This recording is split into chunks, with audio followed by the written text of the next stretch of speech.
So the cost of the prices of oil is expected to stay high. Please tell us why you believe that is so.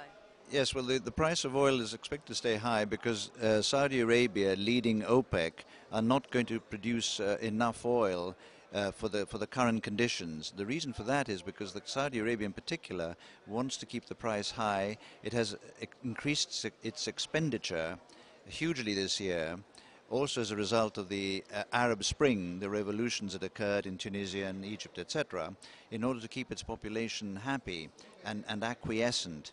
So they are spending more, and for that reason they need a higher price at this moment. So how is this expected to influence the shipping industry?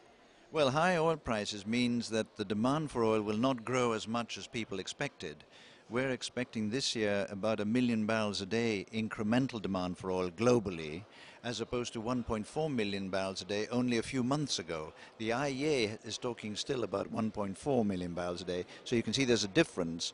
Of course, this means shipping won't be as buoyant as people expected. Of course, it depends on how the haulage, long haul versus short haul.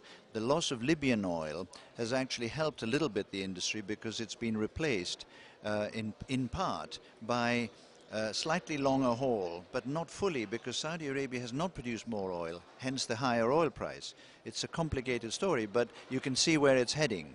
So when do you believe that owners can expect some respite from the current lows? I mean, everybody's hurting here. It's a difficult thing to answer. When will they get some respite? It depends on the price of oil itself coming down from its very high levels. That won't happen for the next year or so. But when that starts to happen, then of course more oil will be needed, more oil will be moved around the world, and of course tanker owners will then get some respite.